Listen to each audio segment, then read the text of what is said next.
Mr. President.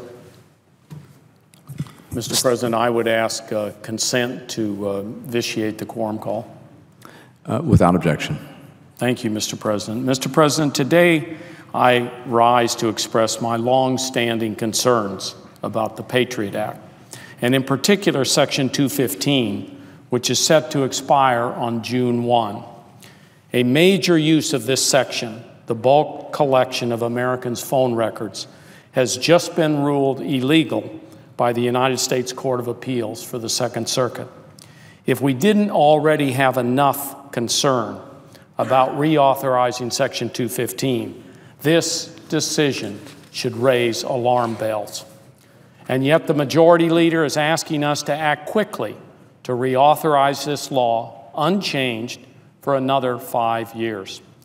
Mr. President, without significant reforms to the law, I cannot support an extension of any length of time.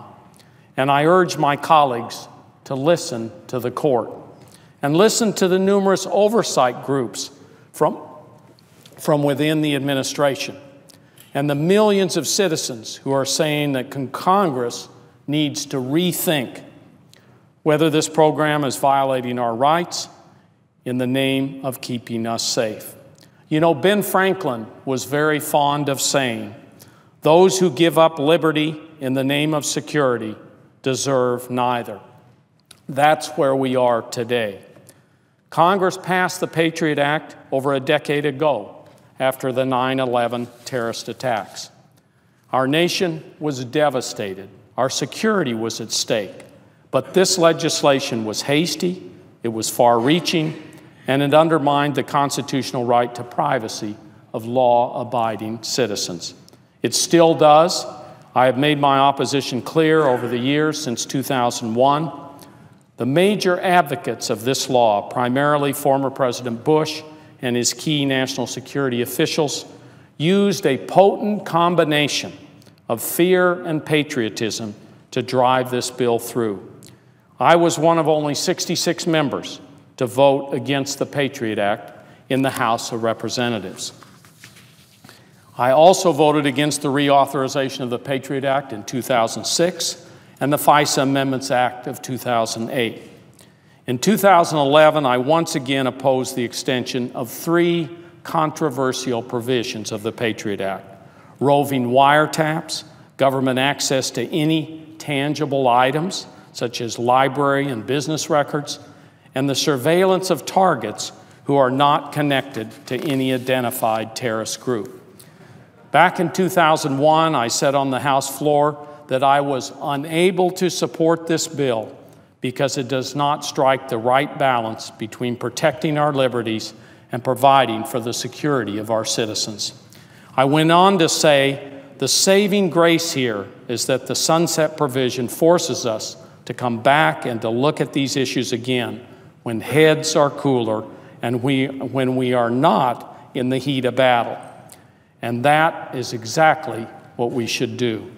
To govern in a post-9/11 world, we have to strike the right balance, to fight terrorism without trampling our Constitution, and we can do both. The Bill of Rights was established immediately following a war. Our founders knew the tension between freedom and security. Our nation was founded on the right of individual liberty, in stark contrast to the long tradition of total sovereign authority of most other governments.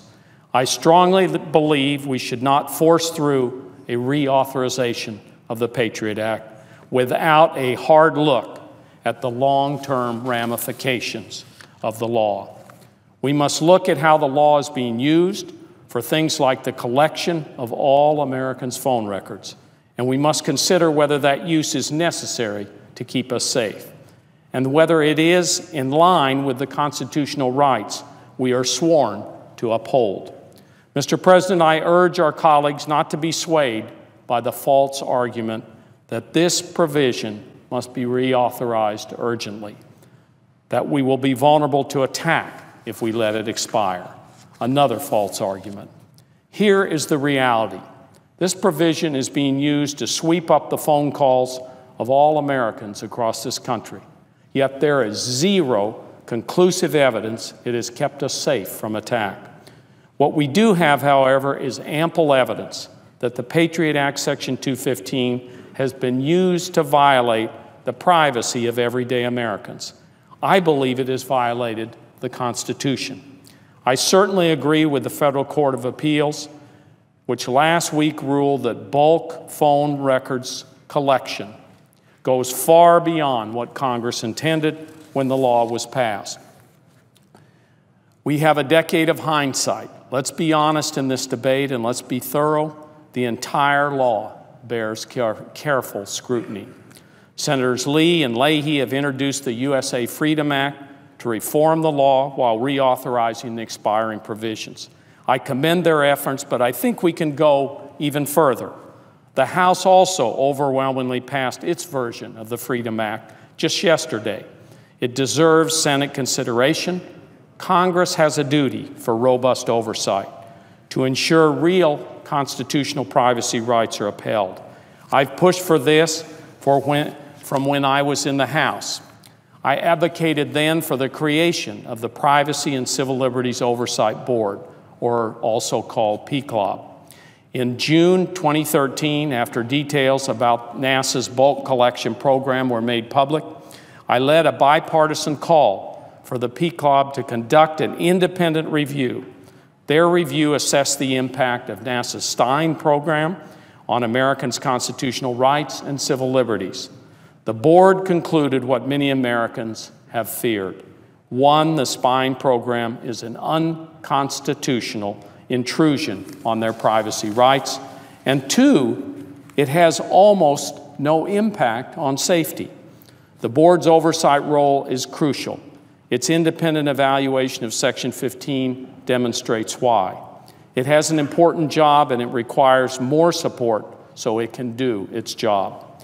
That's why yesterday Senator Wyden and I reintroduced the Strengthening Privacy Oversight and Transparency SPOT Act. Our bill, with bipartisan co-sponsors in the House, would strengthen the board. This is key to real oversight and should be included as part of any reauthorization of the Patriot Act. The SPOT Act extends the board's authority to play a watchdog role over surveillance conducted for purposes beyond counterterrorism. It also allows the Privacy and Civil Liberties Oversight Board to issue subpoenas without having to wait for the Justice Department to issue them. And it makes the board members full-time positions. Finally, it makes the board an authorized recipient for whistleblower complaints for employees in the intelligence community, so they can take concerns to an independent organization, one that understands the intelligence community. I know we must protect the nation from future attacks, but there must also be balance. We cannot give up our constitutional protections in the name of security. To do so does not protect our Constitution, nor does it increase our security. We need to have a serious debate about these issues and allow senators to offer amendments. This is important to the American people, to our security, and to our liberties. Congress cannot just leave town and leave this work undone. I voted against the Patriot Act and the FISA Act amendments because they unduly infringed on the guaranteed rights of our citizens. I believe the time has shown that to be true, and the time has come to correct it. We all value the work of our intelligence community. Their efforts are vital to our nation's security. But I believe these amendments are crucial. We can protect our citizens and their constitutional rights. We acted in haste before. It was a mistake then, and it would be a mistake now. To approve a straight reauthorization of that law, we need to take the time, this time, to get it right.